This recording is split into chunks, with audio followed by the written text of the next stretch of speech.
One thing that affects the way you play your guitar and how you enjoy playing your guitar is called the action.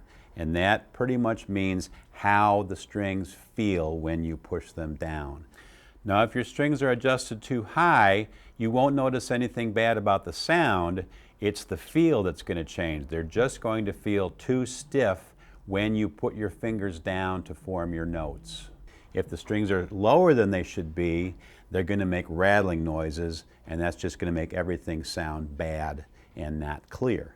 All right, and this is what the guitar is going to sound like if the strings are too low.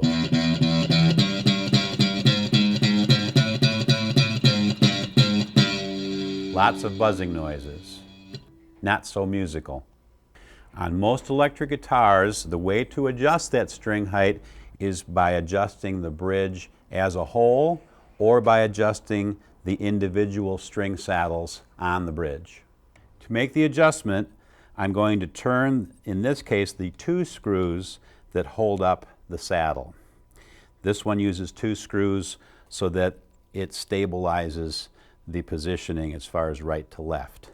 So however much I adjust one screw, I'm going to adjust its mate the same amount. We turn these clockwise to raise that whole piece. And then, of course, you would check it to see if it's where you want it to be. Or we turn them counterclockwise to lower the piece. And for each string, you want to check until you've got the optimum height to where it plays comfortably, as in low enough, and it also plays cleanly, as in high enough. Another thing you can adjust on the electric guitar is the intonation of the strings. Now what that means is the ability of each string to play accurately in tune as you go up the neck and play different notes.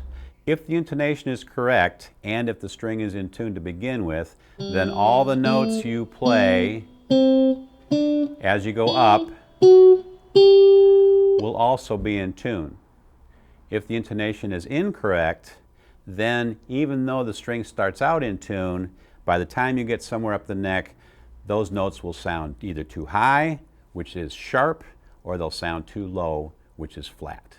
To check whether your intonation is sharp or flat, you start just by playing an open string. And you get that in tune either by ear or by using a tuning meter. And then you want to compare that note with the octave, which is played at the 12th fret. So there's the open note. Here is the 12th fret octave. Low, high. Even though those notes are an octave apart, they should still sound like the same pitch to you. It's kind of like a guy singing something and a girl singing the same song. They're a high version and a low version, but they're the same thing. So this is a G note. This is also a G note. It's just the higher G, and it's played at the 12th fret. And they should match an octave apart. Here's an example of an octave that is clearly not adjusted. It's going to be sharp. Here's my open G. Here's my high G.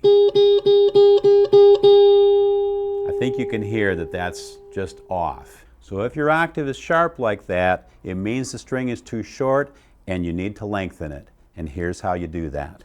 This bridge saddle has a screw connected to the back side, which will adjust its length. So now we will move this saddle towards the back edge of the bridge, and you can see that it's lengthening the string.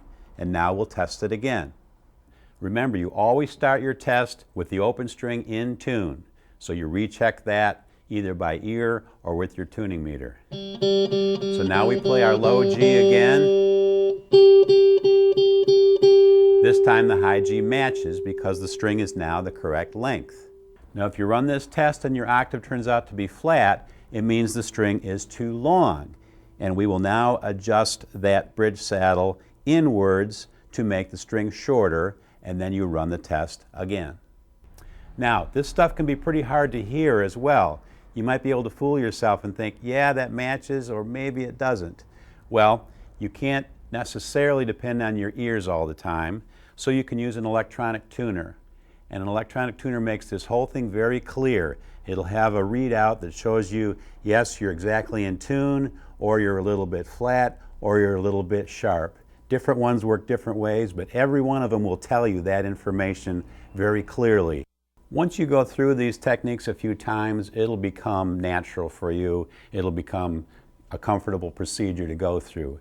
And believe me, when you've got your guitar well adjusted and well in tune, you can now forget about the mechanics and concentrate on the music and just let your creativity flow.